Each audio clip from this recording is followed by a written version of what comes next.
So, good morning, everyone. Welcome to the 2017 edition of the Philippine Readers and Writers Festival.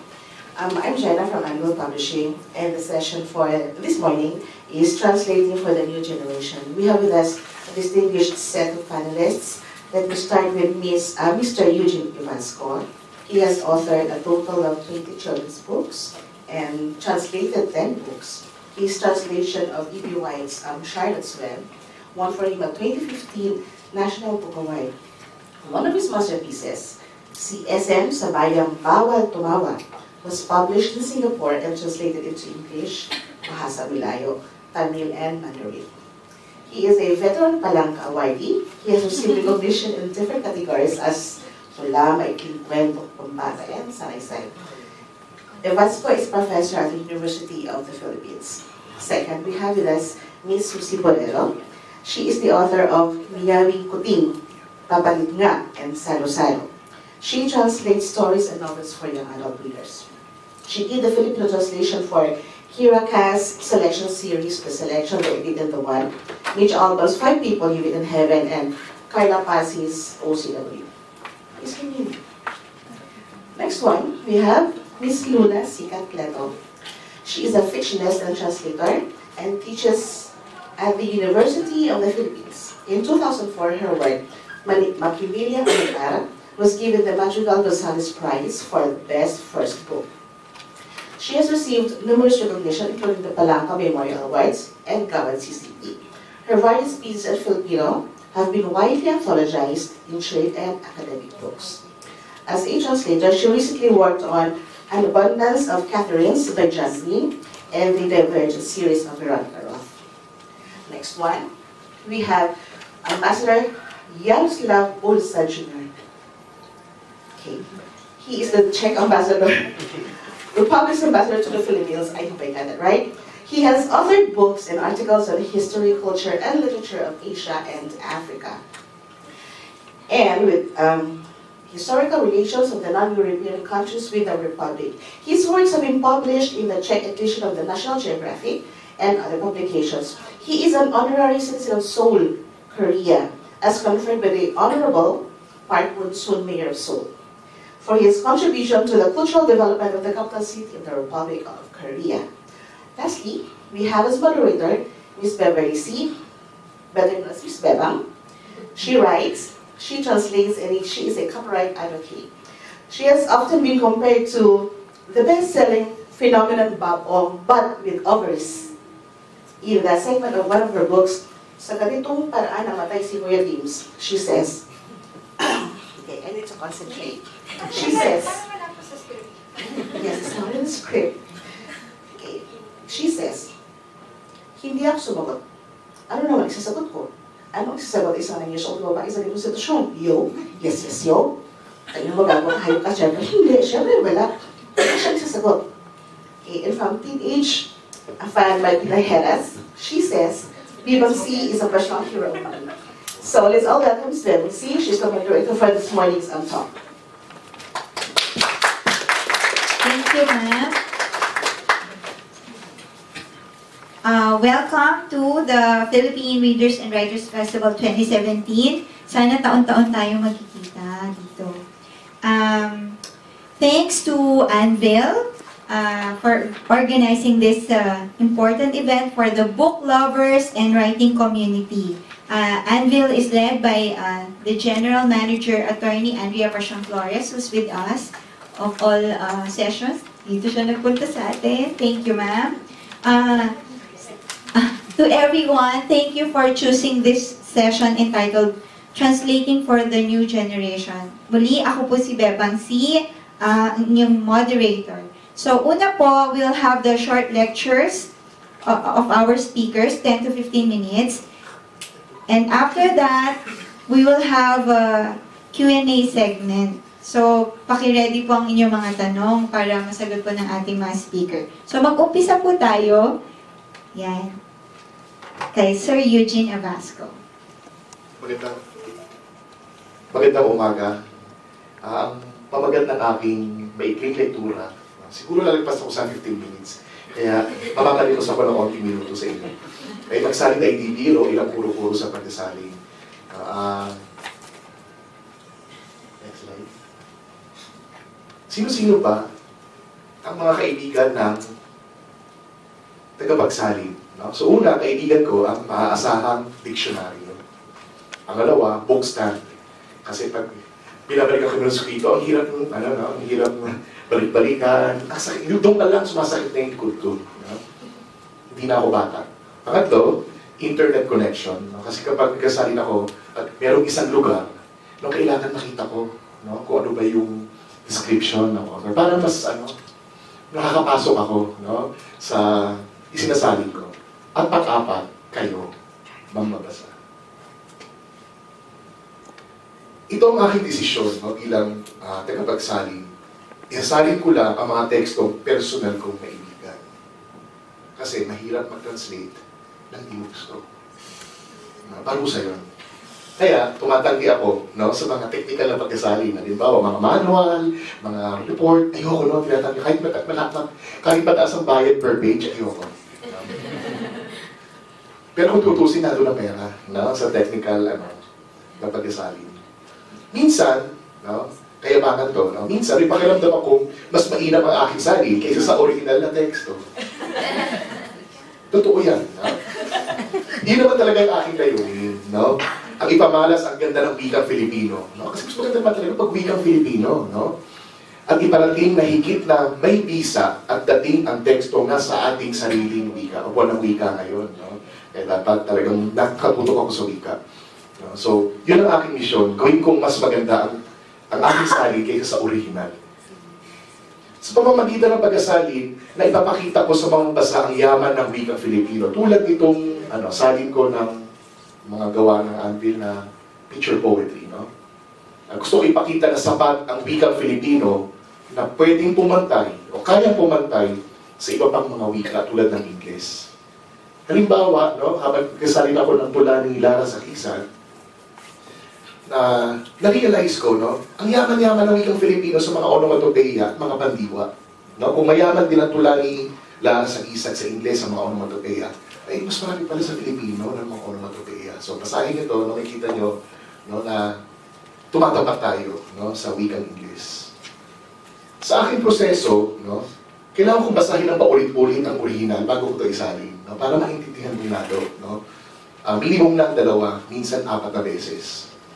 At pangalawa, no, hahanapan ko lang itong bus sa wikang Filipino ang mga ginamit na idioma.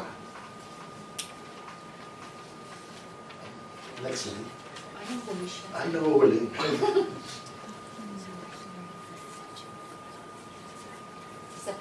Sapat.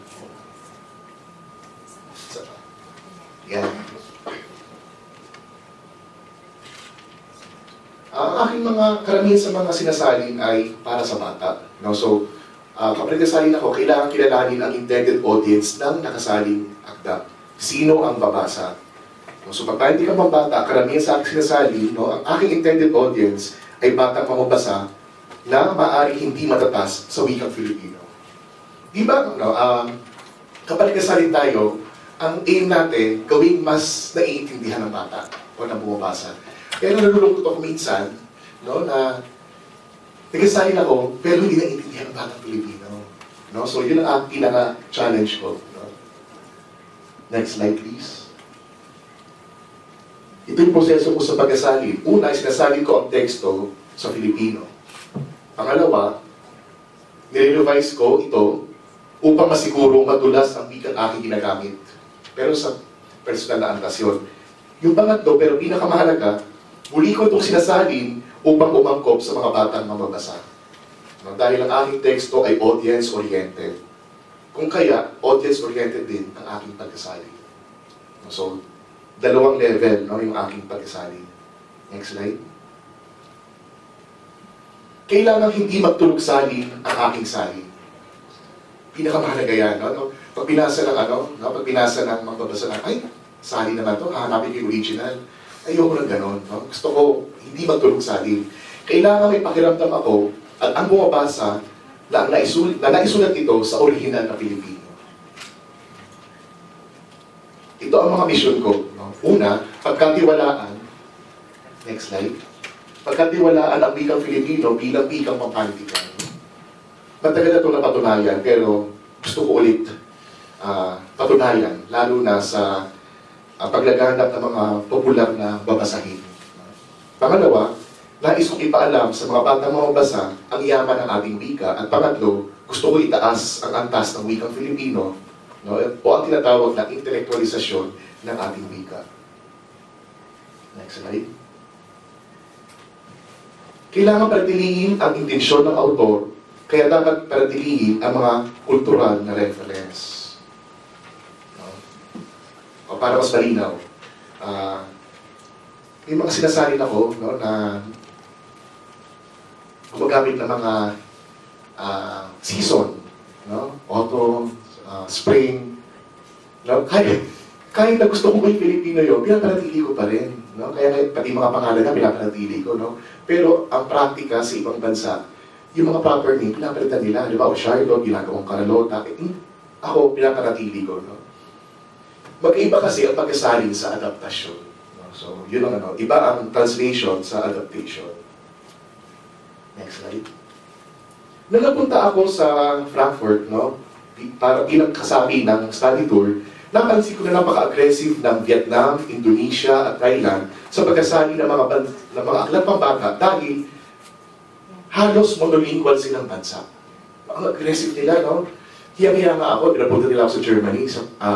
Yung mga kasama ko, bilihan ng bilihan, no, ng mga libro para i-translate nila. Ako, nag-iisa. Tinatanong ako ng mga German publishers, wala akong bibilihin. Sabi ko, saka na lang muna. Kakaunti ang salin ng mga children's classics sa Pilipinas at mga best, mas maraming mamabasa na nakakaintindi o nagbabasa sa English. Yun ang ating teorya. Next slide. Maaaring sisihin ang colonial mentality sa matamlay na pagtanggap sa mga salin. Tinagtatawanan ito. Itinuturing na baduy, mababang uri, at laging sinasabi mas mainam ang original. Yan ang aking galit. Sa ibang pamabasa. Usapin ng wika ang hamon sa pagpapasigla ng pagsasabi. Next slide. Kailangan palakasin ang pagtiwala sa wikang Filipino upang makikitanggap-tanggap ang mga salin sa maraming mamabasa. No? So yun, no? Para mapasigla natin ang pagsasalin, kailangan nating pasiglain ang wikang Filipino. Para saan pa ang pagkasalin kung nahihirapan ang maraming Filipino sa mga tekstong nakasulat sa Filipino? Mamaya may kwento ako sa iyo, no? Sa inyo. Ito ang pinakamasaklap na reaksyon. Mas magaang basahin ang teksto sa Ingles kaysa sa salin sa Filipino. Ang sakit mo. Halimbawa, no? Sinali ko ang Charlotte's Web. Nilapitan ako ng isang bata, sabi sa akin, what is talulot? So, nung ni-require sila ng Charlotte's Web in Filipino, ang bilhin ng bata yung English. Kasi nga, nahihirapan sila sa Filipino. No? Kailangan kong gayon na gumamit ng ang tagasalin ng magaan. No? Magaan, konversasyonal, at makabagong Filipino. So, yun ang aking, aking natutuhan. Okay? Nagasalin ako gamit ang wikang Filipino at hindi wikang Tagalog. Mag-iba ang Filipino sa Tagalog. Ang konsepto ng panghihiram ng wika upang mapaunlad ng wikang pambansa ang aking gabay sa pagkasalin. So kung yung ating national language ay nanghihiram, no, ng mga iba't ibang mga salita mula sa iba't ibang wika, ganoon din ako. No? Malaya din akong humiram, no, ng mga wika o ng mga salita. No? Malaya ako nang hihiram ng mga salita at hindi talaga kailangan isalin o hanapan ng katumbas sa ating wikang katutunan.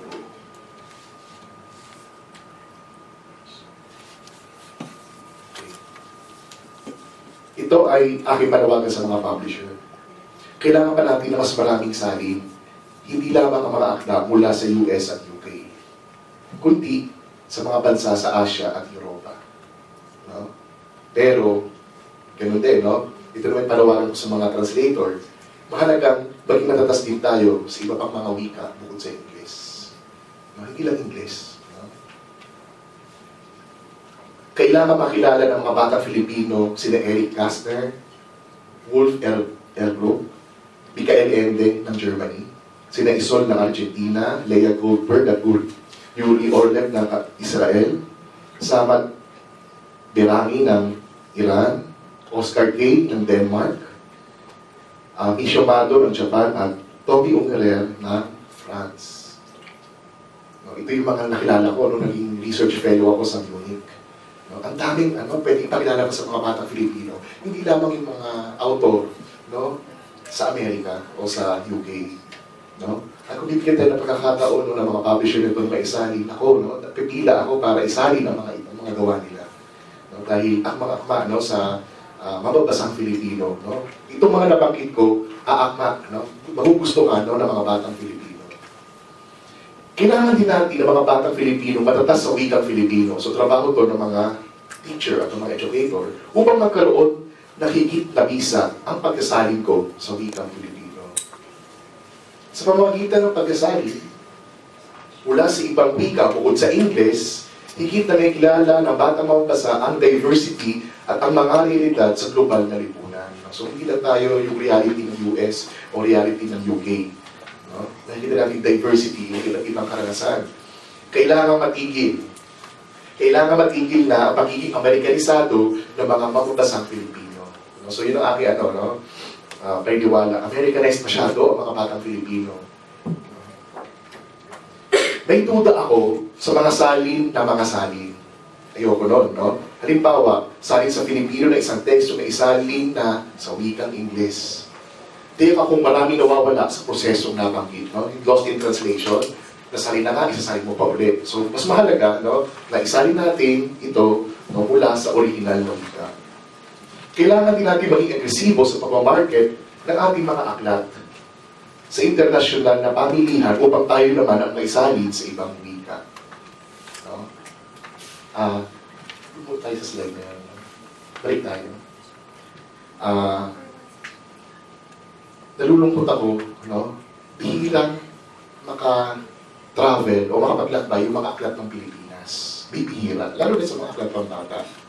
Napakahusay natin sa content, sa nilalaman, napakahusay ng mga ilustrasyon natin.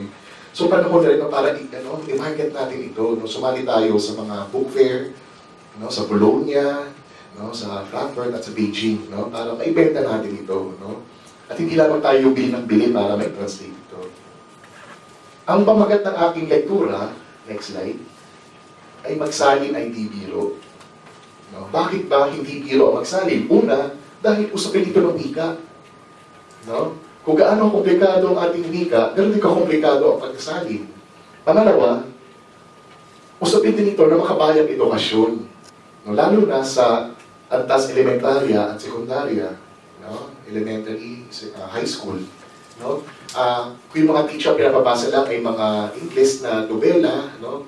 Kailangan din agresibo ang mga teacher natin ang pabasa din ang mga mahuhusay na akda sa Filipino. Pangatlo, usapin din ito ng promosyon ng pagbabasa.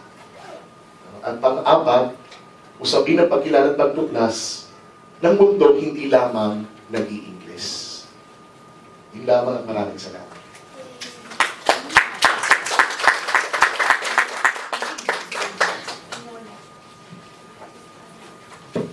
Thank you, Sir Eugene. Ang ganda. Okay. Magsalin ay di biro. So, konting wrap up lang po. So, si Sir ay nagtalakay ng language issues at ang ganda ng wikang Filipino. Possibility na mas maganda ang original, mas maganda ang translation kaysa sa original dahil sa ganda ng wika ng target language at ang pagpapakilala ng autor at ng akdang pambata mula sa iba pang bahagi ng mundo. Yan po. So, tinalakay din niya ang pagsasalin children's books, ang creative process, at ang problems and challenges. Yan po. Thank you, sir. At muli po, welcome sa inyo sa translating for the new generation session. So, mamaya po, pagkatapos po ng talk ng natitirang tatlong speakers, ay magkakaroon tayo ng Q&A session. So, itala po ninyo ang inyong mga tanong. At sumali tayo mamaya sa Q&A. So, ang susunod pong magsasalita ay si Ma'am Susie Borrero. Ang kanyang tatalakayin ay usapin din ng wika, ang author ng original na akda, at ang finished product, o yung mismong translated work. So muli po, Ma'am Susie. Good morning. Good morning. Bali, yung mga i-discuss ko, mga random thoughts ko tungkol sa wika, tapos sa author ng original work, tapos ilang thoughts tungkol naman sa salin. Bali, yun nga, dinahati ko siya sa tatlo. So, kung sa wika, ang unang papasok dito kasi, may dalawang wika kasangkot sa pagsasalin. Ang original na wika ng akda, yung source language, at yung wikang pagsasalinan, yung target language. Sa pagsasalin, hindi ito nangangahulugang laging naghahanap ng wastong katumbas. Hindi naman kasi pwede mangyari yung perfect translation eh. Nangyayari kasi na ang salita sa original na akda ay walang katumbas sa wikang pinagsasalinan dahil na rin sa pagkakaiba ng mga kultura ng dalawang works, yung salin at saka yung original. Halimbawa, walang katumbas ang pretzel sa Filipino.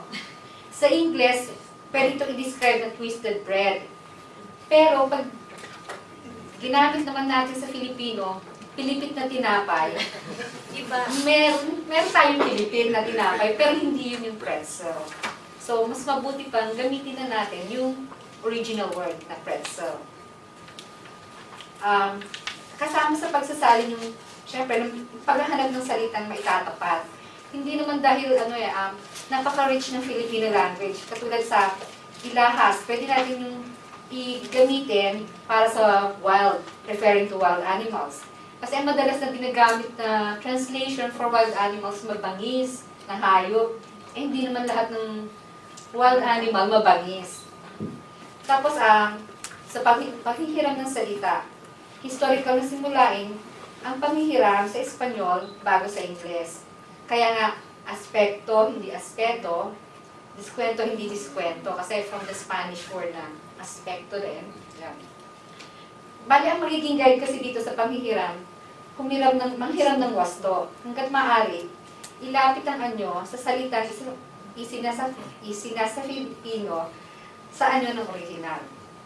Idadagdag ko na rin ang pagbaybay sa salitang isinasa Filipino. Kasi madalas, ang salin naman, printed yan eh, di ba?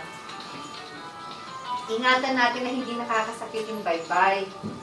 Kasi anong nangyayari, kunwari, flashlight, tapos i-translate into Filipino as i-spell ng flashlight, tapos yung P-E-L-A-S-H-L-A-Y-T. Pag binasa mo siya, medyo mahirap basahin agad. Unless maintindihan mo siyang flashlight, pag binigas mo ng malakas. Tapos masakit na sa mata, pangit pang nakakalito pa. Isa pa, ang shampoo hindi mo dapat binabaybay into Filipino kasi magiging shampoo. Shampoo, di ba? Shampoo. Lalo mas nakakalito siya. Parang hilaw na 90, di ba? Tapos hindi rin sinasali ng proper noun. Meron ako nabasa, ang salin sa Iceland, lupang, at saka sa Greenland, lupang yellow, at saka lupang lumpit. Lalo ako nagulong sa internet yung nakita kaya. Medyo, hindi ano siya. Siyempre, dahil nagsasalin ka, kailangan kilala mo yung author. Pero hindi naman siyempre na, as in, kakilala ko si Eugene, gano'n. Kasi minsan, siyempre, isasalin mo, hindi mo naman talaga, minsan patay na, or minsan taga-ibang lugar, ganyan.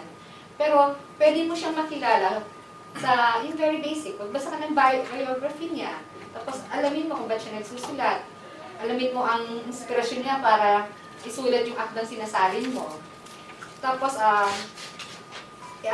alang-alang mo, iniisip niya, dito, yun nga, alamin mo yung inspirasyon niya sa pagsusulat. Tapos, kung hanggat magagawa mo, panatiliin ang taal ng karakter ng akta niya.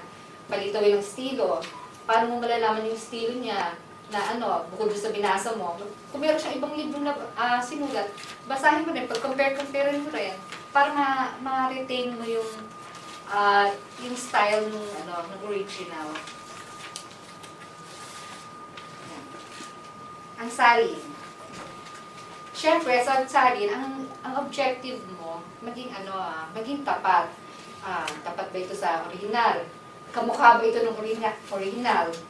Kung original ang teksto, kung ang original na teksto ay buhay na buhay, at magiging matamlay at kabagot-bagot sa pagkakasali, sa palagay ko ay hindi naging tapat ang salin sa original.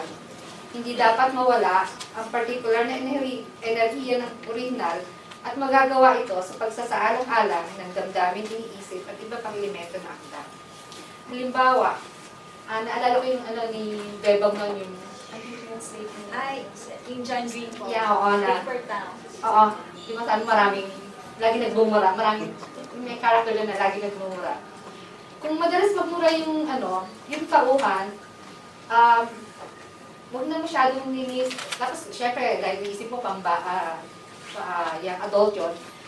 Pero kung ang pagmumura naman niya ay ang magdi-define sa character ang define ng character, tapos integral naman sa kwento, huwag lang linisin ang sali sa pamamagitan ng pag-aalis ng salitang mura. Kapuna-puna sa original, sa original, kapuna-puna ang mga kilometrong pangungusap, mainam na panatiliin ang ganitong estruktura ng pangungusap sa salin. Pero isaalang-alang din na hindi ito magiging kalito-lito para sa mambabasa. Yung dahil sa haba at hindi pa maayos ang estruktura ng pangungusap, naliligaw yung mambabasa sa pag-unawa nito. Maaring hatiin ng pangungusap para maging tapat pa rin ito sa original. Halimbawa, dahil walang gender na pronoun sa Filipino, kahit ako pa nagtatranslate ako, minsan naliligaw ako, lalo na kung may sa isang sentence, dalawang gender yun. He visited and she, ganon. Parehong siya. Parang pag translate mo, nalilito ako. So, ang madalas na ginagawa ko, pinapangalanan ko na yung isa para hindi nakakalito. Tapos, ang pagiging tapat sa salin ay higit na tunbasan ng mga salita. Layunin ng salin na maunawaan at mapahalagahan o ma-appreciate ang original na akda. Kaya kung kailangan ng konting paglalarawan, konting pagpaliwanag para sa isang konseptong pangkultura na walang katumbas, sa palagay ko, nagiging tapat pa rin sa pagsasalin. Kasi minsan sinasabi nila, kasi di ba minsan may, kunwari may ang halal, dahil kunwari sinulat yun sa sinulat yung para sa audience, target readers ng mga Muslim, gano'n. Hindi na kailangan ng author na explain kung ano yung halal, kasi alam na ng readers eh. Pero kung itatranslate mo yun para sa readership na hindi agad makukuha kung anong ibig sabihin, magdadagdag ka ng konting paglalarawan. Pero sa tingin ko, mas tapat yun dahil tumutulong ka para mas lalong maunawaan yung kwento.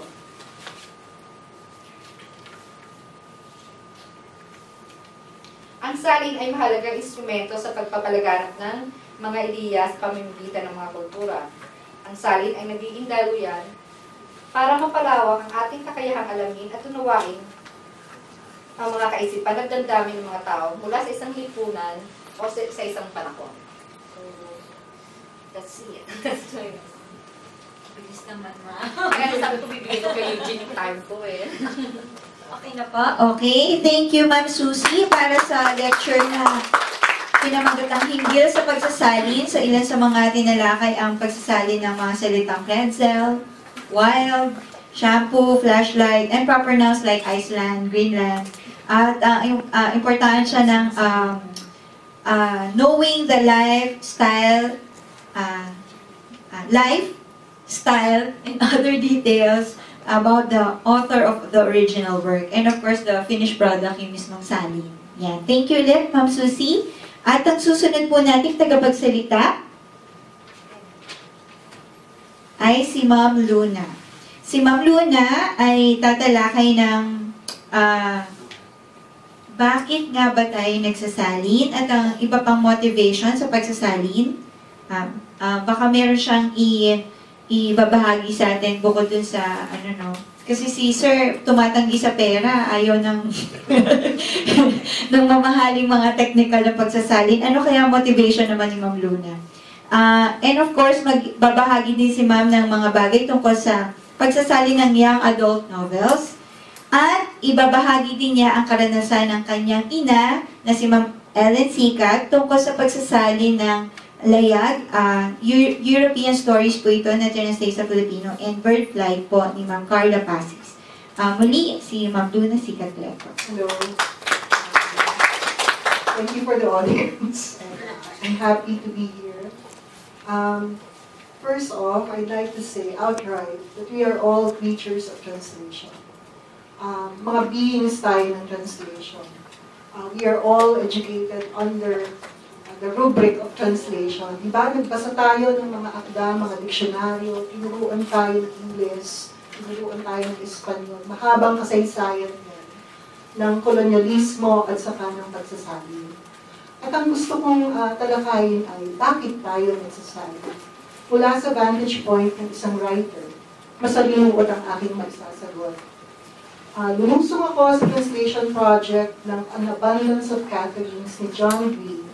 Natangan ng karanasan ko bilang tagasalin ng isa sa mga tagasalin ng The Vagina Monologues ni Evasco noong 2003 at ng Othello, co-translator ulit ako, ni William Shakespeare noong 2005. Sa dalawang naunang karanasan, wala akong naging formal na pag-aaral bilang tagasalin. May naging formal na pag-aaral ako bilang manunulat at bilang mambabasa. I'm stressing the fact that I plunged into the translation work quite confidently because I knew na maintindihan ko to because I read a lot and I write. So, tingin ko importanteng qualification yan ng isang translator. They must be in love with the act of reading and they like reading. And reading as a translator is different. Mas malalim siya, mas sensitibo. Kasi gusto mong kunin yung tono, yung alingaw-ngaw, yung character ng writing style. At hindi madali yun.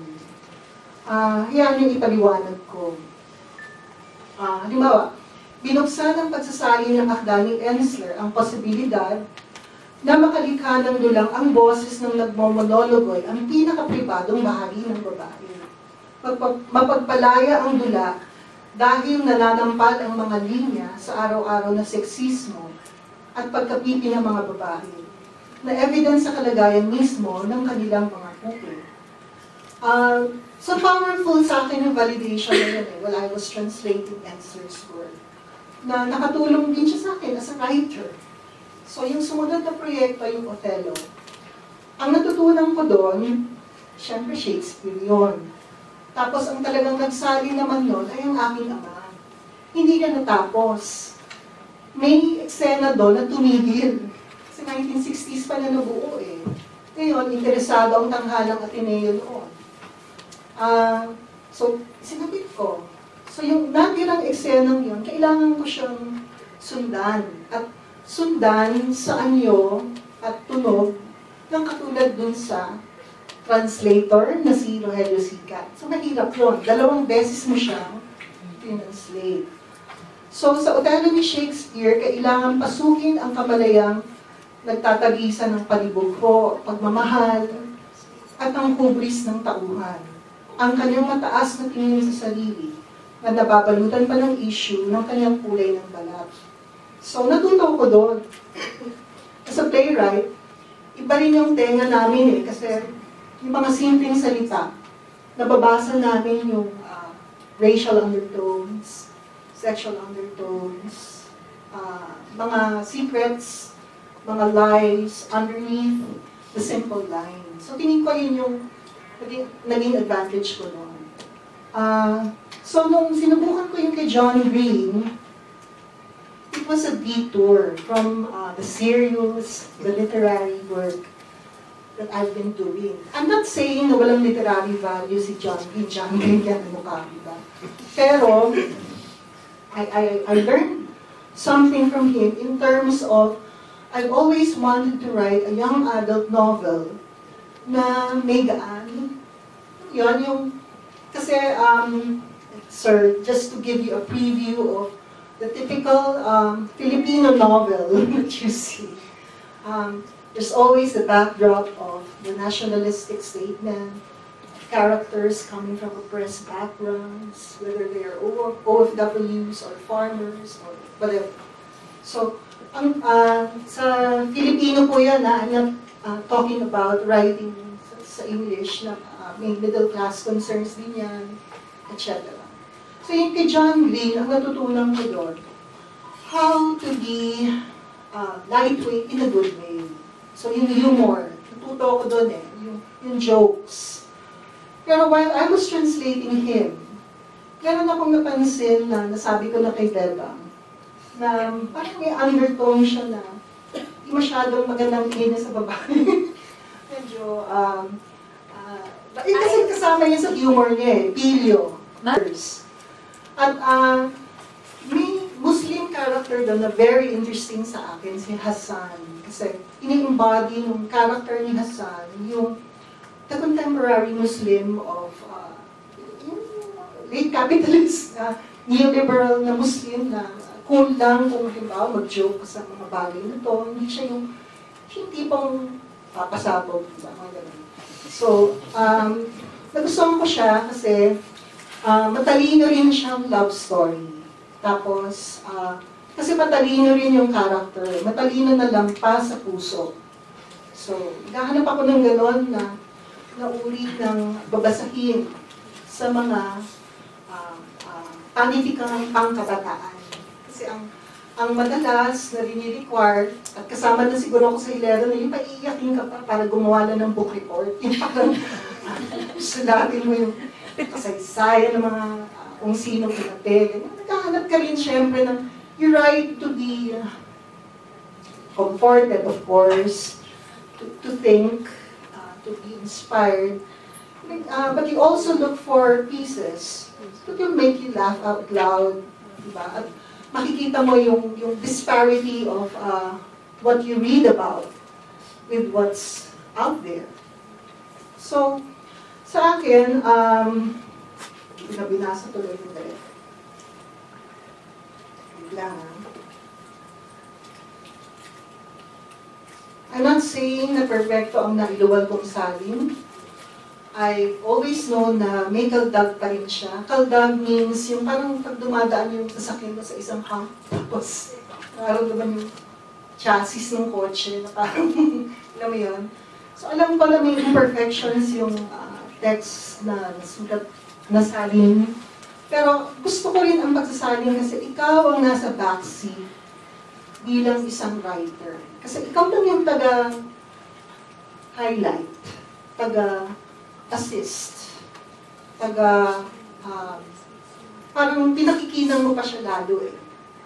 Kaya lang, in so doing, nakikita mo rin yung weakness ng isang writer. Meron kang mga natatanaw sa kanya na probably yung writer, hindi rin siya aware na meron siyang mga ganong biases, mga ganong shortcomings. I suppose, kung eventually, if someone will translate me, ginawa na ngayon, nakita rin yung weakness ko as a writer dun sa act of translating. Kasi parang, ano siya, shroud, diba?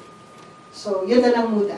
Kasi baka wala na akong time para basahin ang sinulat ng nanay ko, which I think will be very helpful for Sir Charo.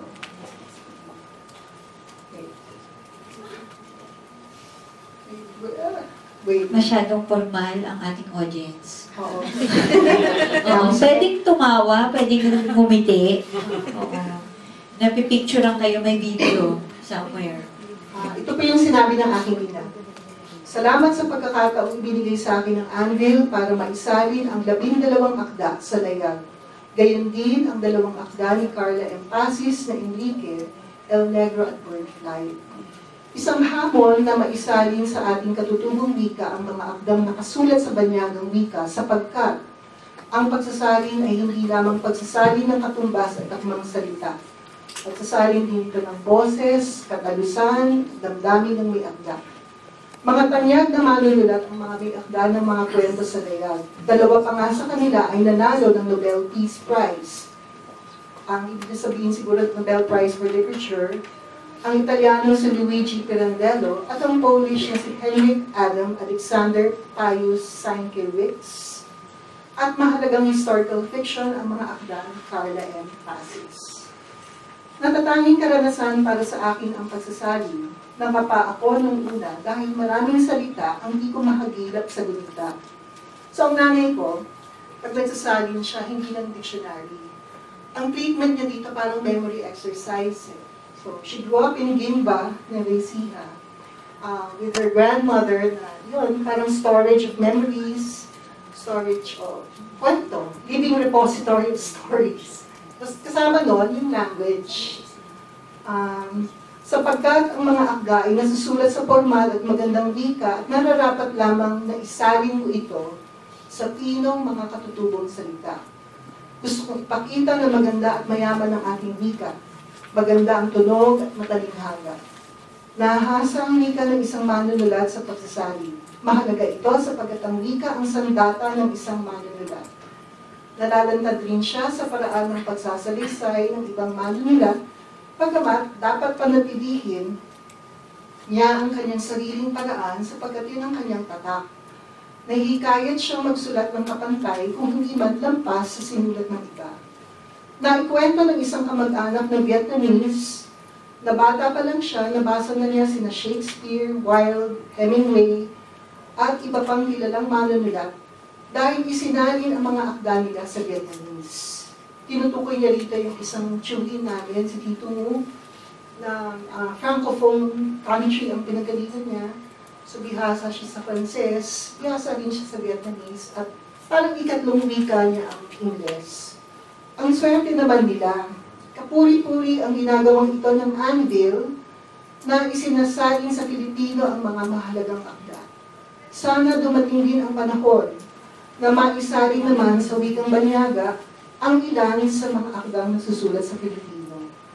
Ang karanasang ito ang nag-udyok sa akin na simulan ng isang ambisyosong proyekto, ang gumawa ng talasalitaan ng mga katutubong salita at isalin ang dictionary sa Pilipino. So, ang nanay ko gumagawa ngayon ng dictionary. Nasa letter S na yata siya. So, malaki ang naitulong ng aking anak na si Maria Lumen, na isang dating editor ng isang transcription company. Nabihasa sa Ingles kung kaya nakakas akong gawin ang proyekto nito. Marami pong salamat. Thank you, Ma'am Luna, and thank you, Ma'am Ellen. Parang kasama na rin natin si Ma'am Ellen. Ma'am Luna talked about translating a variety of works from vagina monologues. Hindi po niya sinabi kung paano niya sinali, no? Napanood ko to noong 2003. Usapang Puke. Yun talaga. Othello, An Abundance of Catherines, and Divergent series. So, iba't iba po yung genre na isinali na ni Ma'am. At yun ang ating binahagi niya sa atin. Yun ang binahagi niya sa atin. And of course, yung perspective na ang tagapagsalin ay taking the back seat, or katulad nung nabanggit po niya kanina bago po yung ating session, sabi niya ang tagapagsalin daw ay maid of honor, no? Tagahawak ng trail ng isang bride. Yun. At ang bride yung author ng original work. Yes. So, napakagandang paraan ng pagtingin, no, sa pagsasaling. And of course, let's proceed. Ang ating next speaker is Ambassdor Jaroslav Olša Jr.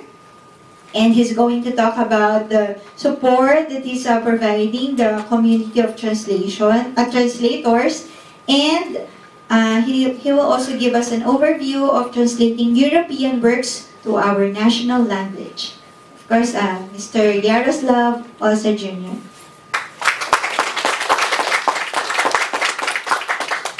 dear colleague panelists, I am pretty sure I will agree with you, but I am now typical example why translation is important. Because without translating, the knowledge of the outside world is very limited. My knowledge about what my colleague said is connected. I know that you spoke about Sandukar's vocabulario. I know a couple of words like Fantikan, Lipka, Lira. Okay, that means this is my idea, and this is the idea of a civilization without translation. Next one. I personally really think that translation is one of the things which really helps every national literature, every national language, but not only. And as everything in the Philippines starts with Rizal, let's start with Rizal, because all the time what Ambef Ocampo says, the people don't realize the fact that what they read from Rizal is not his writing, it is translation, because Rizal, as everybody knows, wrote in Spanish, and who knows Spanish? Nobody. I don't speak Spanish as well. That means I read Rizal in English, many of you read it in Filipino or Tagalog, as we know it. Translation is important. I am starting discussing for years now with Rio Alma, what is the name of my country? When I arrived here, I looked and I found that my country is Republika ng Czechom. Okay, when I said that to Rio Alma, he totally disagreed, and he said that we are Republika ng Czech. Okay, when I read the newspapers and I don't read, I see it, it's written inside the Tagalog text, Czech Republic in English. That's important, we need to know. And when the translations become more and more often, the language will change and start more logical, more stabilized, not so many levels. Next one. And because I used to be a publisher and translator myself, in my position as ambassador, I tried to put together this and trying to support the translations for that reason. Next one. I've been posted in 2 countries which are totally different, but Zimbabwe is more close to the situation in the Philippines. In Zimbabwe, there are 2 main languages, but everybody speaks English. The situation is very similar. Why to translate if we do understand English? And I said, but you should translate because it's enriching the language. It will change the thing. And we started with a short fairy tales, which is easy and it's more connected to the people. But later on in the book is not here, we went into speculative fiction. And in that moment it was visible that the translators are losing the ground. I remember the translators saying, but we don't have a term for time machine in Shona. I said, yes, you don't?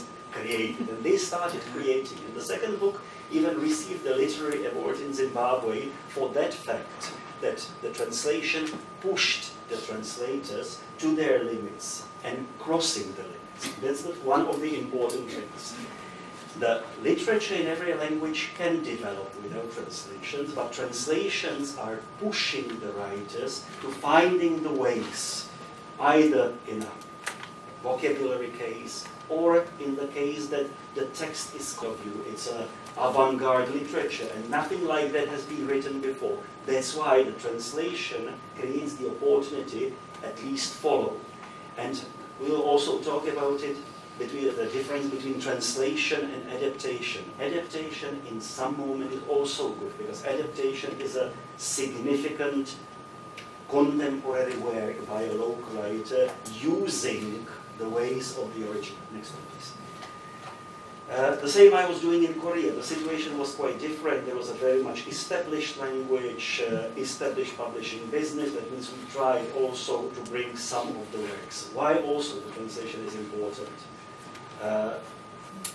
There is not many knowledge about faraway countries. The books, if they are translated and if they are read, the people learn about the country and culture. Not only because in every translation there is a lot of local specific things. It pushes the translator first and after the reader to understand the cultural differences. I understood there was a discussion about the translating with the Muslim characters. It's exactly the same. Translator and publisher have to look how to interpret the things to their readership, and also not to change the original so much, and also not to enrage somebody. That means it's quite an important, and we really tried and played that in Korea and tried to explain our culture. Next one. And because every culture needs something, one of the books we translated was quite a brutal, raw book by a Czech writer, which is a topic quite problematic, eating human flesh. That was one of the books. And that was the way how I went to the kind of border and the limits, because with the love of Koreans, of brutality and horror, it was exactly the book which announced, yes, don't worry, this is not a book I would want to translate into Filipino. No, it will not do the good way. Next one.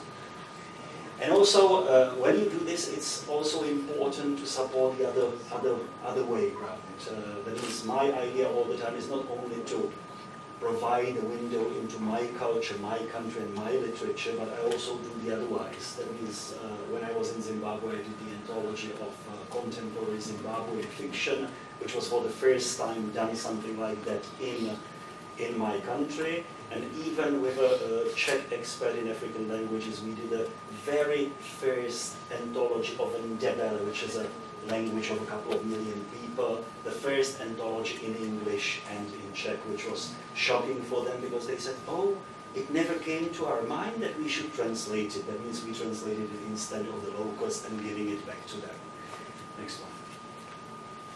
And once more, one more book showing some African literatures. That was also quite an important project because it came to my mind that we should look how many translations we can do directly. That's another important thing. With many languages, you don't have the possibility to translate directly from the original. You have to do with the third language. And I said to myself, okay, let's look how many African languages we know in the Czech Republic and we are able to translate. And at the end, we came into crazy languages. I had no idea we had somebody who could translate. We had something like 12 African languages. Some of them, like Bambara, are really not known to anybody, but we had a translator. And there was also another thing which helped the literature and helped the translation, that the people tried to bring the works directly from such languages. And also we did the same with Korean, starting translations of contemporary and modern Korean literature to Czech. Next one. And how it is with the Philippines? Everybody of the translators is complaining about the United States, that United States don't translate the books, there are no translated books on the market, it's in 1% of the 4 or 5% of published books in the States are only translations, but I think the situation in the Philippines might be even worse. I didn't count it, but probably the number of translated literary works, next one, is even smaller. And it has such a nice start. You see, 1879. It was the first ever contemporary literature translation into Tagalog. We also have a Tolstoy essays. That means that the start was great. 1910s, 1920s, there was a really big readership and big publishing of translation. And what happened after? Every Filipino learned English and there was no need. Next one. And virtually not much was translated. I'm really happy and we will come to that situation is changing. There was a small moment, and I'm really happy that I'm not the first ambassador who does that, in the 60s where a Filipino ambassador in Bonn, West Germany, and their counterpart here started translating German literature. There was a set of books translated from German into Tagalog. Next one.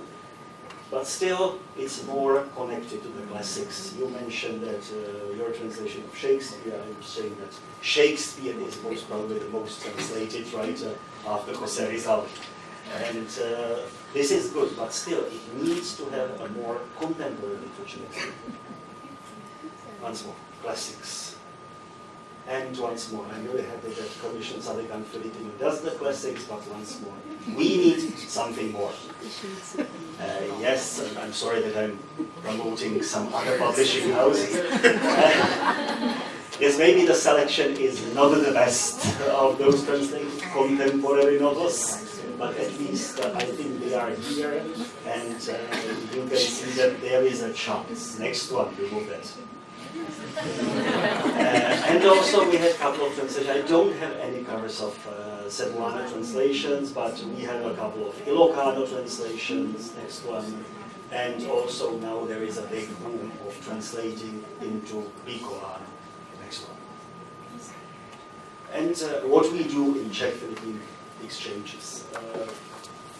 There is quite a big knowledge of Filipino literature in Czech and Slovak, because we used to be one country, and there was a man who is still alive who did a series of 2 anthologies of contemporary Filipino writers, but he did it in the 1970s. That means majority of the writers which were published were those who were born before the World War II, and these are now the classics, but not much. Next one.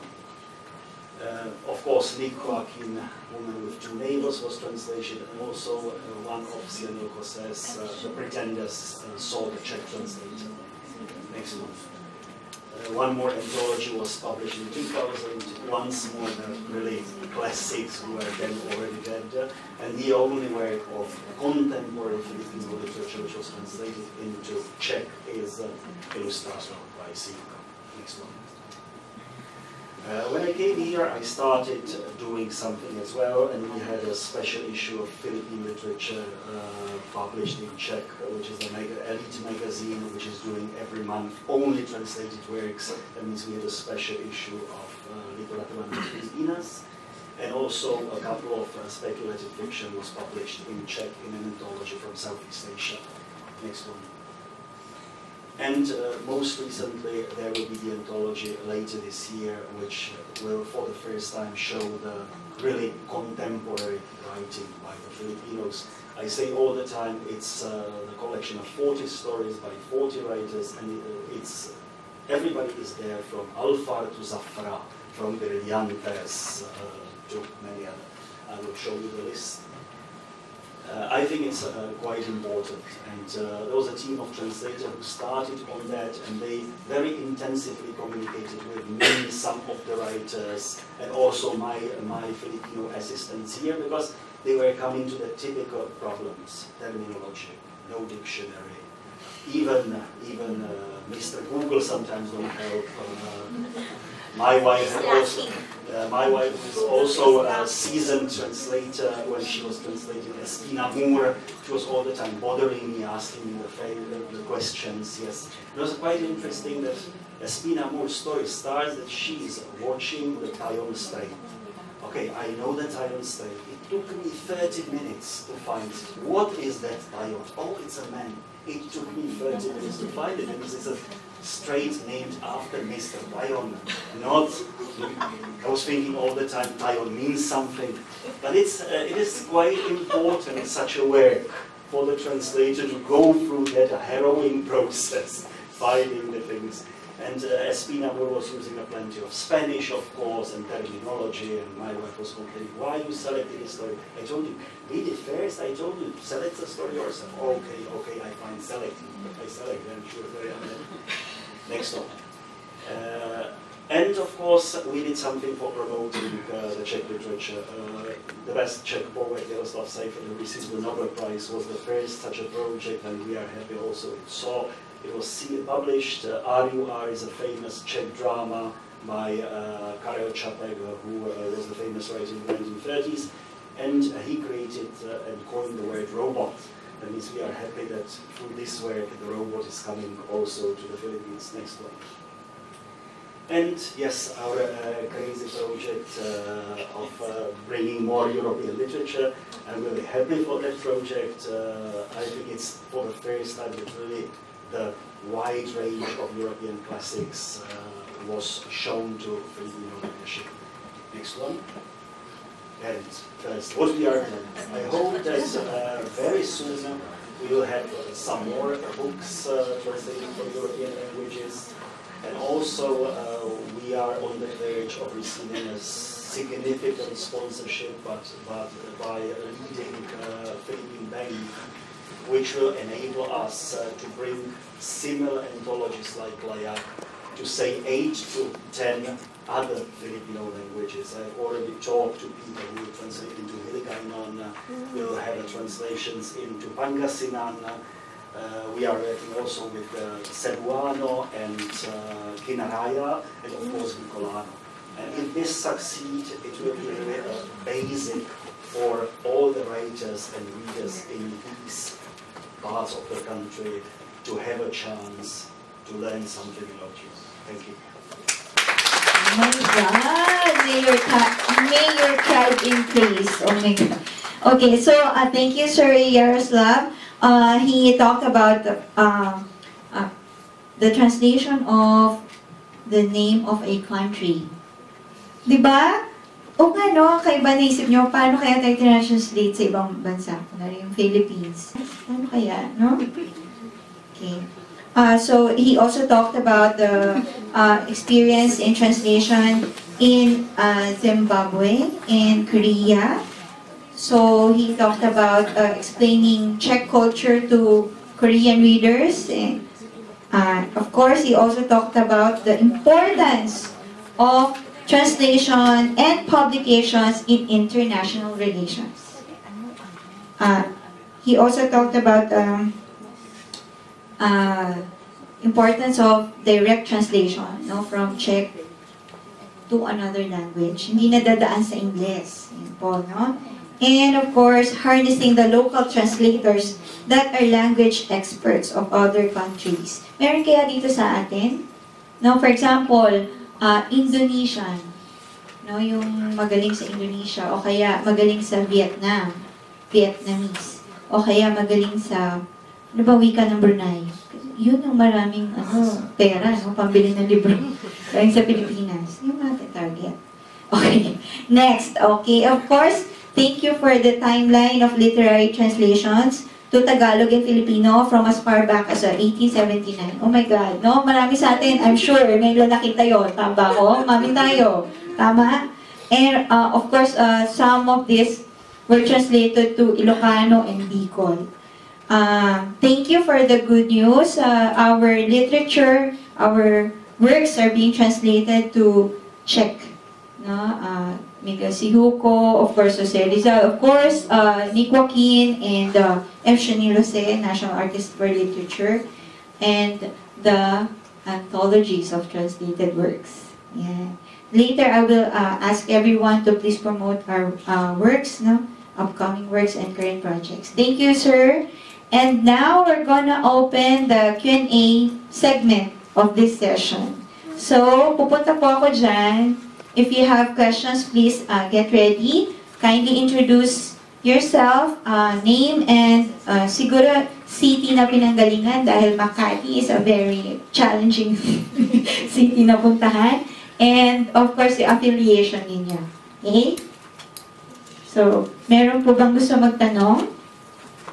Napaka-formal talaga ng ano na to, no? Formal ang audience. Sige nga po, pasadahan nyo nga po yung audience na yan. Tandaan natin, sa susunod, huwag na natin papapasukin sa session natin tomorrow. Yes? Yes, ma'am. Okay. Hi, my name is Serena, and I'm a student at BLSU. My question goes out to everyone.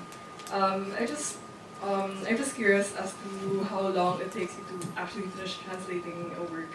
Let's say, is it different if you're translating a novel or a short story or a poem? Ay, gandang question. Siguro let's start with Ma'am Susie Palengke.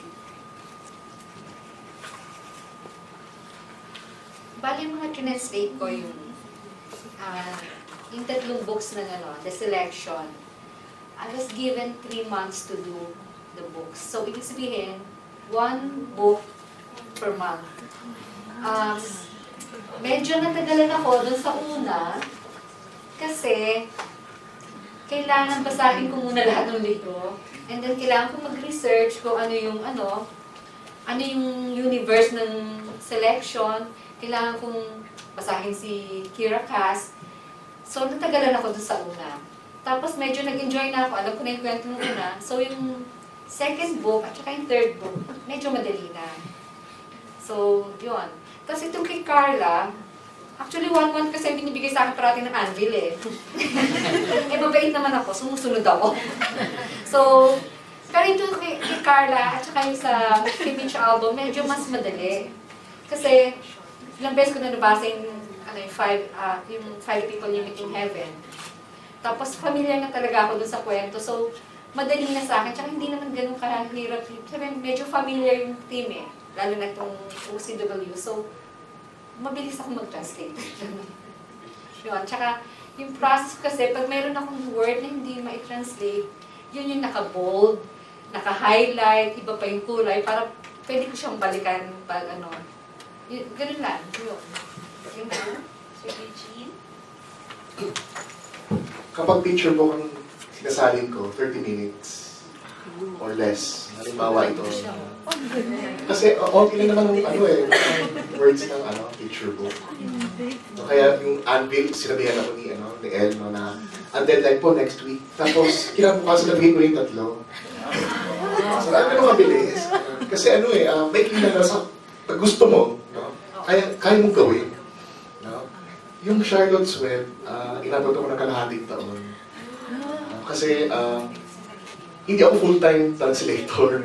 No? Teacher din ako. No? May buhay din ako. May social life ako. Marami. Pero nung sinasabihin ako ng editor at ng publisher na, uy, gusto mo pa ba ang project?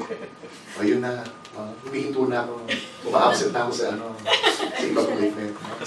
So, isang, kalahating taon yung Charlotte's Web. Pero kung bibilahin ko talaga yung tutok na tutok, siguro mga isang buwan. Isang buwan pero tumatagal dahil sa revision. Kasi papabasa pa ng publisher sa reader. Tapos ibabalik sa akin, tapos may pagtalo ko, ayoko na. Pinapakit naman ng editor. Dapat yung editor, mas magaling pa sa akin, pero pinapapakit. So, away yan, sultan si email. Sa The Secret, ng Anvil, sorry din, dahil patong-patong, kaya tumagal. Pero, nung ginawa ko yun na talagang tutok ako, 1 month din, kalahating buwan kaya, natapos ko, yung The Secret. So, kung talagang tututukan, mabilis na. Thank you, Sir Eugene.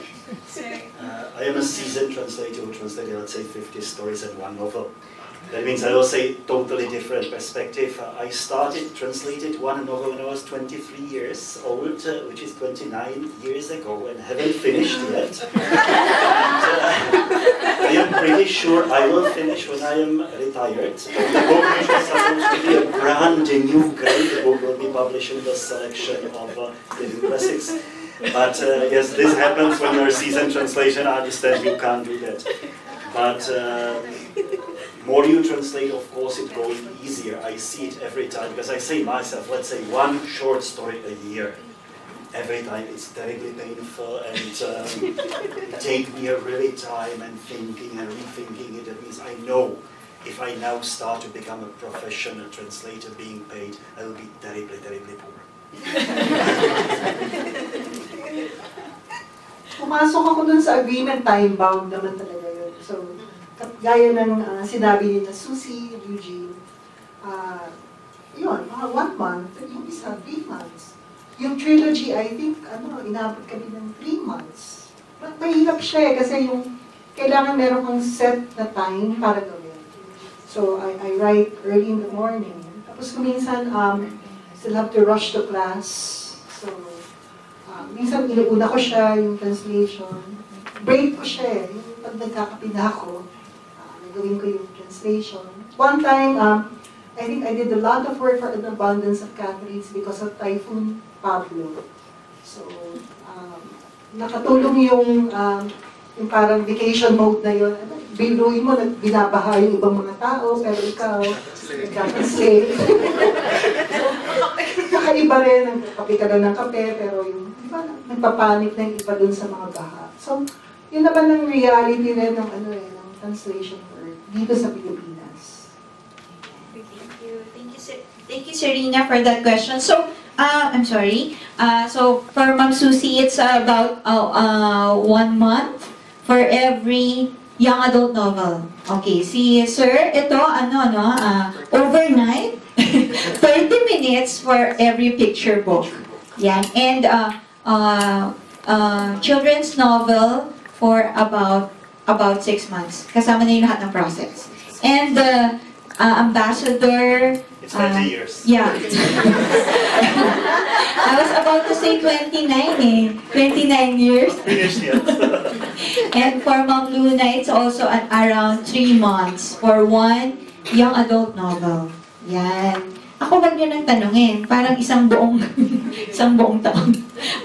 Ang paper tons po ay inabot ng halos isang taon. No po? Ayan. Kasalanan ko po talaga yan sa Anvil. Sabi ko po sa asawa ko, kailangan matapos natin ito bago ako manganak. Yun yung deadline. Kasi pag nanganak na ako, hindi na namin yung matatapos. So, tama-tama po, no? Pagka-send ko namin, 2 po kami nagpunta sa office na Andy. Pumutok po yung paano ba? Hindi, biro lang. Ayun. Ayun po, pero natapos namin, awa ng Diyos. Okay. So, thank you, Serena, for that question. So, in short, iba-iba po, no? For every translator. Iba-iba talaga. At kung mapapansin po natin, hindi po lahat ng translator ay full-time translator. Meron pa pong question? Yes. Hi. Thank you for your wisdom. My name is Seth. I'm from Manila, and I'm currently a student at Instituto Cervantes and Ateneo Confucius. I used to translate scripts and movies for work. And I found that the most difficult part of it was translating jokes. So my question is, how do you stay true to the script or to the work when translating, particularly wordplay or like puns? Yeah, thank you. Seth, thank you. I was about to ask that if ever walang magtatanong. Isa yun po sa unang tanong na bibigay ko sa ating panelists. How do you translate jokes? Yeah, so meron pong gustong would you like to answer, Ambassador?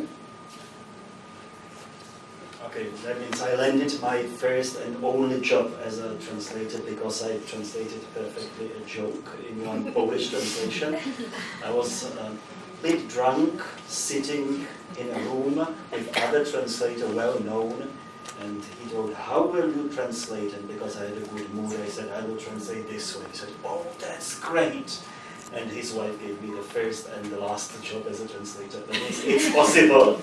And the most important thing, you must be on the same kind of a way with the writer. Means you can't translate the jokes of somebody you don't really like. You must like the book. And I will say, not my experience, but I probably think that you know the books by Terry Pratchett. When I was a publisher in the early books, and the question if we want to publish it, I opened it and said, I don't want to publish it because this is not possible to be translated. Okay, and said, thank you, no.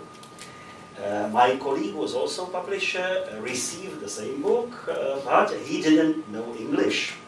That means he said, oh, that's popular book, let's translate it. And he accidentally gave the book, commissioned the translator from a translator I would never do. I would never did it to the translator. He was terribly bad translator. But, as I said, he had no idea what the book is about. He gave it to him and he started translating. And what happened? Miracle happened.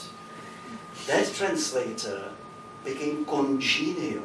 He was perfect. Terry Pratchett, the Terry Pratchett books became bestsellers in the Czech Republic. Everybody loves it. And this man who virtually does not speak English properly, now yes, he does. But then he didn't. He was really only a person who read English. He did something we couldn't imagine. And when Terry Pratchett arrived for the first time, he wanted to meet with him. The problem was that he didn't speak English, as I said. And Terry Pratchett became angry, saying, how that man who doesn't understand even a simple question I ask him could be a translator of my works. And he pushed him to read in front of the audience his Czech translation, and he was watching the English, and the audience laughed in the same moment. That means he is the man. That means this is the most important. You must commission the right translator. And if you are a translator and you don't like the book, you should say no, because it will destroy your reputation and also the publisher and also the writer. Wow, that's very fortunate for the translator in that project. Thank you for sharing, sir. Anybody else from the panelists? Yeah.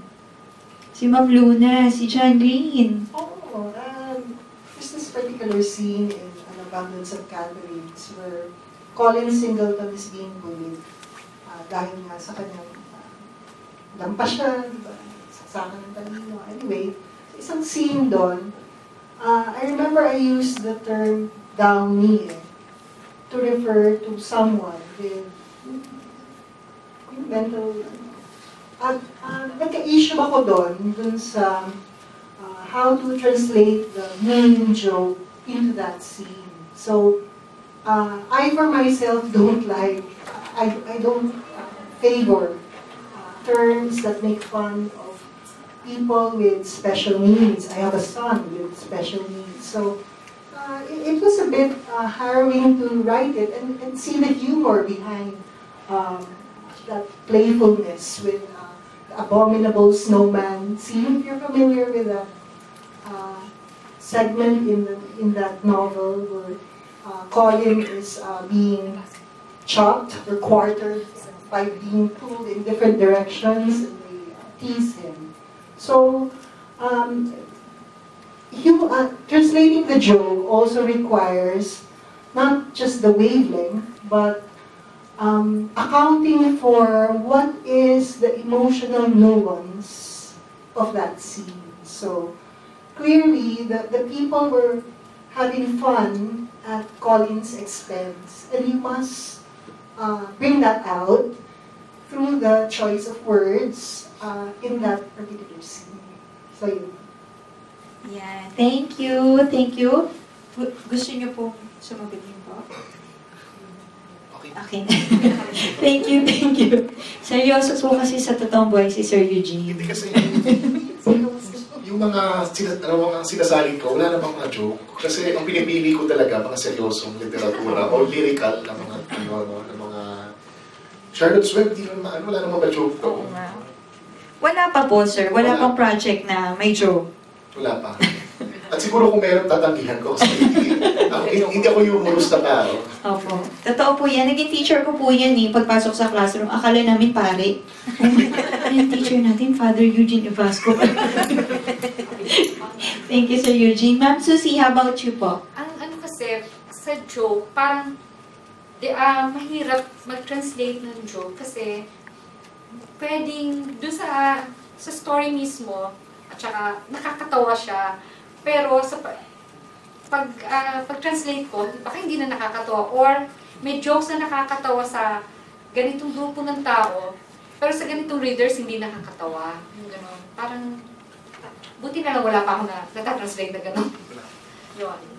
I think mahihirapan ako mag-translate ng joke. Ayan. Thank you, Ma'am Susie. So, very, very challenging. It's very challenging to translate humor. Oo.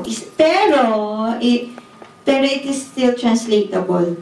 Yan. Isa po sa mga natuklasan ko na walang hindi pwedeng i-translate. No? As a translator, na-realize ko na walang hindi pwedeng i-translate. Yan. Lahat po na-translate. Yan. Sa palagay ko po, it's very important for a translator to consider pacing. Yeah, the pace of the scene and how do you say it in English? Latag. Paano ba yun? Doormat. Banig. Ano ba yan? Paano ba sinasabi yung latag? Okay. You lay down the foundation of the joke first. Yan. So, di ba, ganun naman tayo pag nag-joke, may latag muna. Yan. Tapos aakyat. Di ba? Tapos joke. Yan. So, palagi ko, it's very important to know how the joke is being transmitted to the reader. Pati yun, sasabayan ng translator sa pagbibigay ng kanyang katumbas ng mga salita. Yeah. Thank you for that very interesting question. Anybody else would like to participate in our Q&A session? Hello, I'm Charlotte Po from College of St. Benilde. I'm from the Benilde Press Corps. I'm not sure if this was discussed earlier, but I just want to ask, how do you effectively insert the allusions? For example, it's from a French book and then they cited a certain allusion. And how do you effectively cite it or include it in the Filipino translation, for example? Thank you.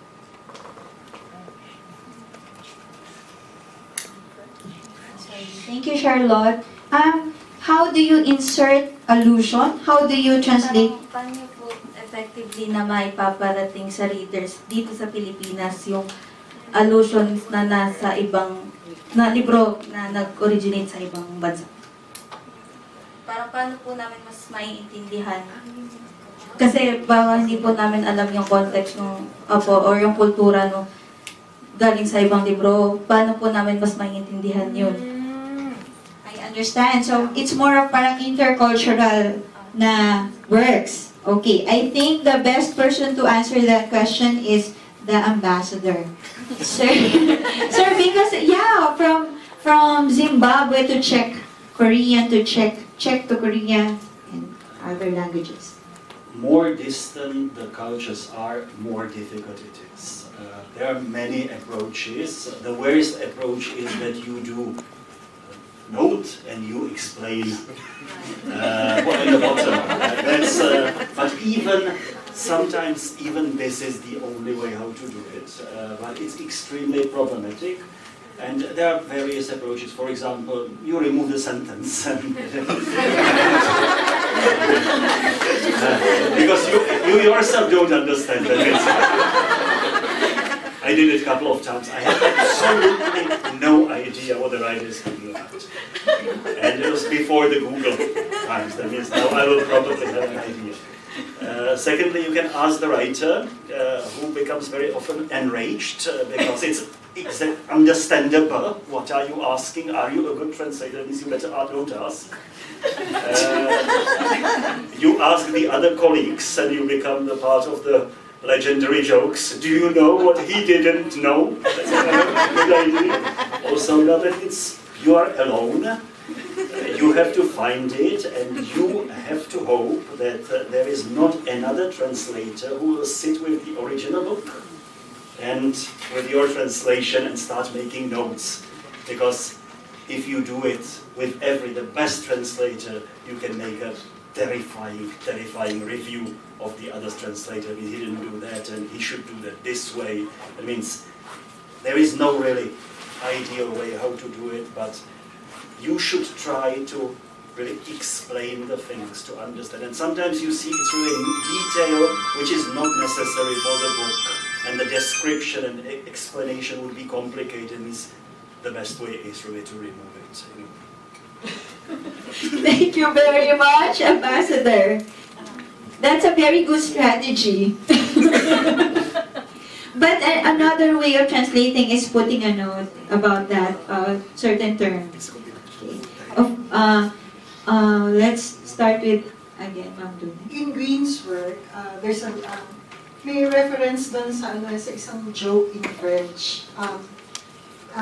Siyempre, hindi naman ako marunong mag-French, di ba? Pero yung what John Green did was to show, parang nakikita mo siya na may subtitle. Na yung pinagtatawanan niya, yung isang character na hindi nakakaintindi ng French sa pamamagitan ng pagsabi ng isang linya na very inappropriate dun sa sitwasyon. Dahil hindi naman niya naintindihan.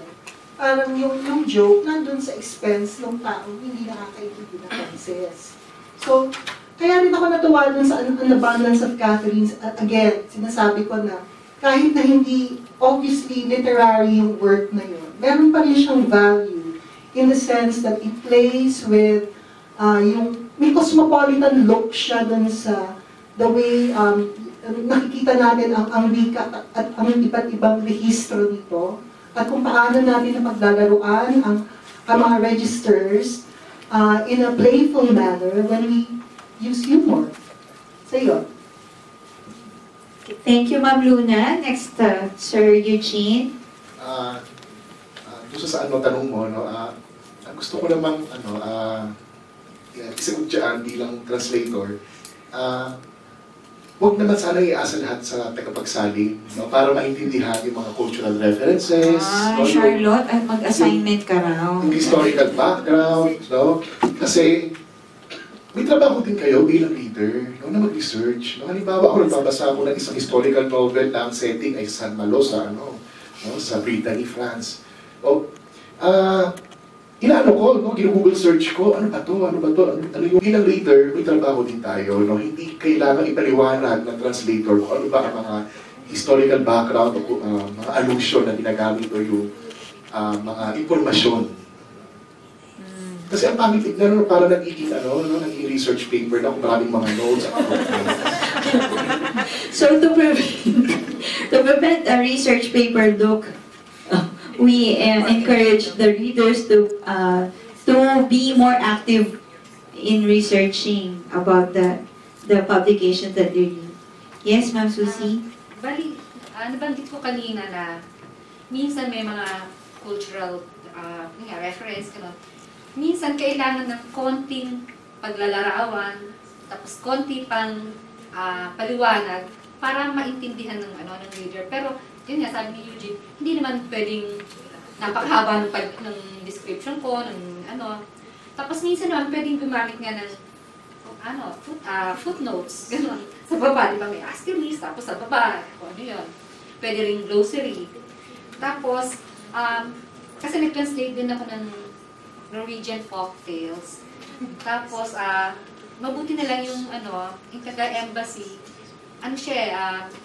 tinutulungan niya ako mag-translate dahil may maraming hindi ko naintindihan. So, makakatulong din kung yung gano'n, meron kang may author or meron kang tao na pwede mag-explain para sa'yo, para mas maayos yung pag-describe mo sa isang bagay. Okay, thank you, Ma'am Susie. And we have time for one more question. Meron pa pong gusto magtanong? Okay, wala. Ganun talaga, no? Pag last question. Wala po? Ako pa lang may tanong. Okay. I have two questions, last two questions for everyone. So, how do you... Okay, number one, how do you translate bad words? For example, in English, damn, D-A-M-N. Okay. Yun muna, and then I will tell you the next question. How do you translate damn and other bad words? Sige nga. Siguro kung yung meron talagang katumbas, gaya ng fuck you, gano'n, or son of a bitch, pwede mong putang ina, gano'n, Pero, minsan kasi, hindi ko alam paano i-translate eh. Tapos yun nga, kung integral sa kwento at magdi-define ng character, okay lang sa akin gumamit ng mura. Pero kung hindi naman, alisin na lang yung bad word. Yung curse, mga ganyan. Thank you. Thank you, Ma'am Susie. Sir Eugene? Wala pa naman akong karanasan sa mga ganyan. Okay, next. Pero kung hindi... Okay, next. Pero kung nalagay ako sa sitwasyon na gano'n... Ang taray mo. Sorry, wala akong tulog. Kung nalagay ako sa ganong sitwasyon, titignan ko, gaano pa katindi yung mura na yon sa Ingles at hahanapan ko yung katumbas kung gaano pa katindi rin ang mura na iyon sa wikang Filipino. Okay. Thank you, Sir Eugene. You have to do it innovatively because in every language the level of the bad words is different. That means, for example, when in Czech I say whore, doesn't mean anything like that. It means something like where's gosh? And then you have to balance it, and sometimes it's quite important. And we see it also that son of a bitch is sometimes a very common word. Okay, thank you. Thank you, Ambassador. Ma'am Luna? We use fog. We use that word, fog. F-U-G. A lot. It's an abundance of categories. My take was, I maintained it. But some portions of the dialogue, para ako naging si Lord de Vera, na yung bazak na language na yun, kebs, mga gano'n. So, ginawa kong tunog, kabataan na sa kanto. So, kasi ganun, siga yung yung yung tone ng An Abundance of Gatherings, siga, pagsalita si Hasan. So, yun nga yung magandang tignan din sa translation. You negotiate between the target text, diba, at saka yung source. So, sa akin, yung domesticating it was really fascinating kasi I know na at some point, my word choice might become stale after some time. It might sound archaic. Kasi napapanis ang wika eh. Cool yan ngayon. Yung mga bumpanes, di ba? Pero after a while, girl, decades later, pag sinabi mo yun, ano ka, parang combo, di ba? So, hindi mo pwedeng sabihin yun. So, nakatulong yung marunong ka rin ng pop na tunog. So, kung ano yung wika sa variety show, Vice Ganda, kahit ayaw mo siya, kinukuha ko yun kasi yun yung tono sa tingin ko. So para kang ibon din na nanongolekta ng mga tingin mong bagay dun sa work. Okay, thank you, ma'am. Ako naman, ang sagot ko dyan, tinitingnan ko muna yung character. Bakit niya nasabi yun? No, bakit niya nasabi? For example, sa paper towns, please buy copy. I just... okay, sa yung bida ng paper towns, oh my God, si Q, okay, si Q ay hindi nagmura, no? Doon sa buong nobela, except for one scene. Tapos yung mura niya pa ay very, very mild. Oh, parang shit lang, parang ganyan, or I forgot pero dahil nakita ko yung development niya sa character, and at that point, it was the peak, no, ng kanyang patience, yung anger niya. It was a burst of anger. Sinagad ko na, no? Ang translation ko was tangina. Oo, because I think it was part of his story. Yan. So yun, so titignan niyo rin kung paano niya ginagamit yung kanyang control sa language, yung mismong character, no? Babantayan yung character. Especially for fiction, translations of fiction. Yeah, thank you. And last question, please give us at least 5 minutes pa. Okay. Last question. Do you edit out or delete something you find offensive? Siyempre, sir, hindi ka nasasagot, sir, no? I know. Joke lang. So, Ma'am Luna, would you like to be the first one to answer? As a translator, do we have the right to do that? Sabi ko nga sa'yo, yung usapin siya ng fidelity to the text, di ba? So, magiging tapat ka ba sa teksto at the expense of, kung minsan ikaw na rin yung sasaktan or parang hindi comfortable dun sa word choice. Pero, ang pananaw ko lang, tagasalin ako eh. So, kung meron kang issue dun sa word, it is not me. It is that person who wrote that. I'm simply echoing or sending out the signal that came from that word. So, kung minsan din naman, guilty rin ako kasi may ideology din ang literary text. Diba? So, may unconscious din na lumalabas from the translator. So, kung minsan, baka kung mismo hindi ako aware, malabas yung bias ko dun sa word choice. So, I'm equally culpable of the very same image or yung parang bad choices na available dun sa author at saka sa original text. Okay, thank you, Ma'am Luna. Yes, Ambassador? I'm pretty sure you are not allowed from the point of view of copyright, but I think everybody sometimes, it's the right and not right of the interpreter and translator to do it. So it, It's on you. It's on me as a translator. Sometimes yes, sometimes not. But you are not allowed. You are not allowed, but it's really up to the translator. What a very interesting answer. You're not allowed, but it's up to you. Okay. as a translator. Thank you, sir. Sir Eugene! Okay, tulad na sabi ko kanina, marami sa inyong wala siguro kalahati sa inyo wala. No? Ang una ko, Nanumbat pa ng late.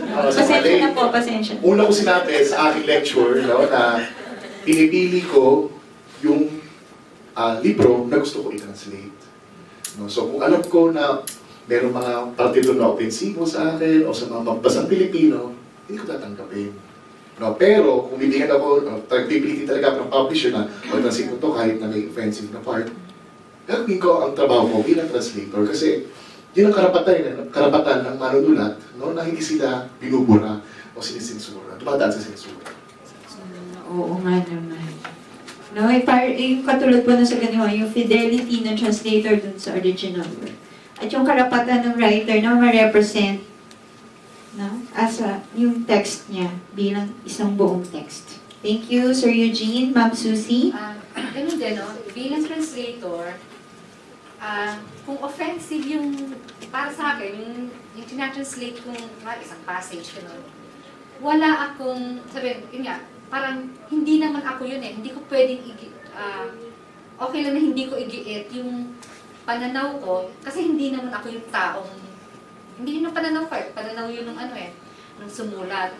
Pero siguro nga, minsan, siguro hindi ko lang napapansin kasi pag binasa ko ulit yung translate ko, tapos i-compare ko sa original, ay ba't hindi ko yata na-translate to.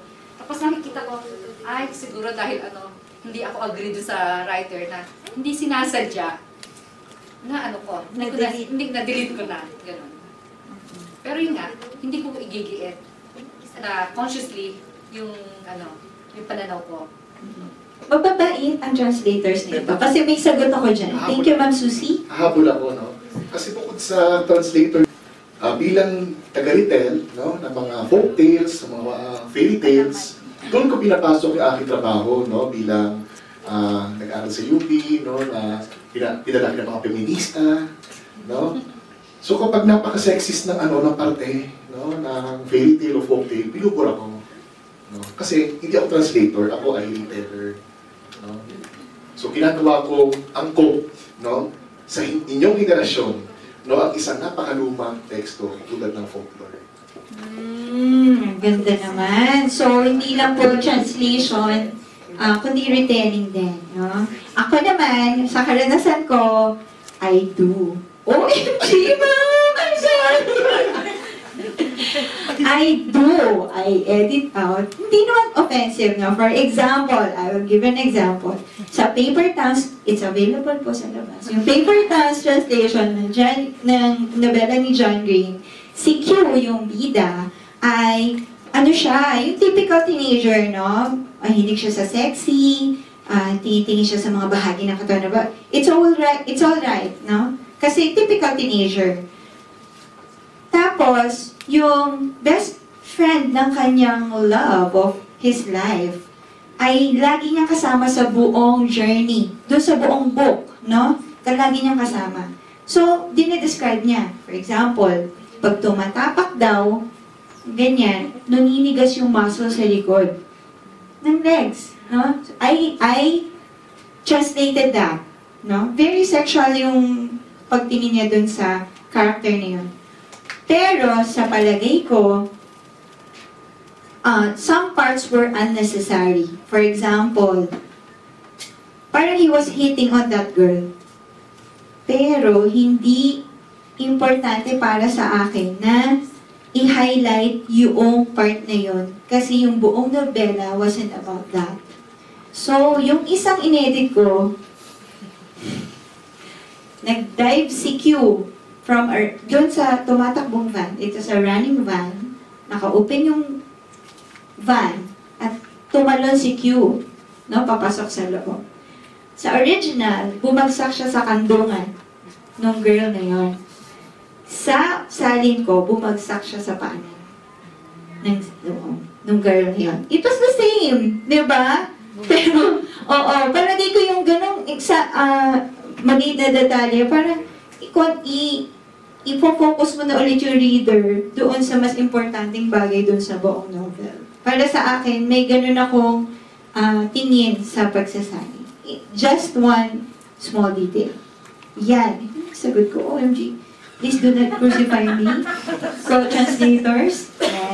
Anyway, okay. Thank you very much for being with us. Let's hear it from Ma'am Luna, Ambassador Jaroslav, Sir Eugene and Ma'am Susie about their current projects and books and publications so they can promote their works. Yan po. Si Ma'am Susie, yes? So for Anvil, OCW, translation, OCW for tapos yung selection series, selection,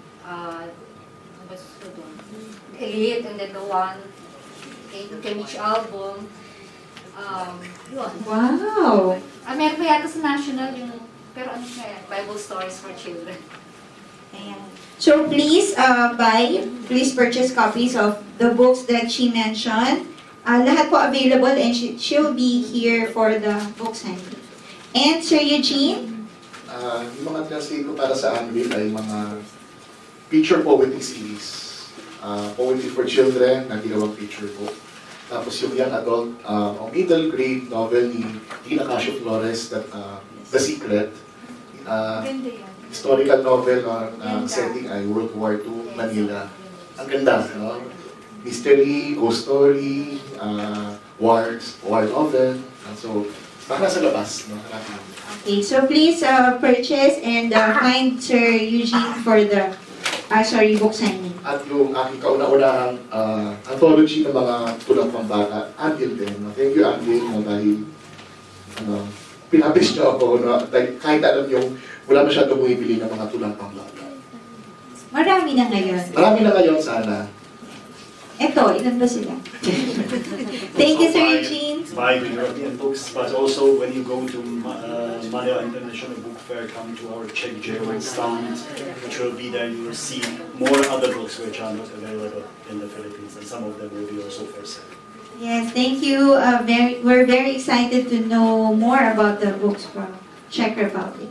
I'd like to promote the translation work of my mother, along with other translators like Sofia Guillermo and Robin Guillermo and Ramon Subico in Layag. And it's my work published by Anvil 2010, mga prodigal, it's a novel. I don't have the copies of Divergent, Allegiant, and Insurgent with me because I'd like you to check it out for yourself if you want to buy a copy. And of course, I'd like to mention my translation of An Abundance of Catholics. I'm connected with the Institute of Creative Writing in Diliman, and we have a platform there called panitikan.com.ph. You can surf it on the net and see what literary events there are in the Philippines. Thank you. Yeah, thank you, Ma'am Luna. So please pakitakili po ang mga librong ito. The authors and the translators will be here for the book signing until lunchtime. And ayun po pala yung mga libro ko bukod po sa translation ko rin, importance ito po. Yan. It's a Men's World, tsaka It's Raining Men's. No, lahat marunong po sa regla. So once again, thank you very much for being with us, for joining this session, and I hope that you will join all the remaining days of Philippine Writers and Readers Festival 2017. Thank you!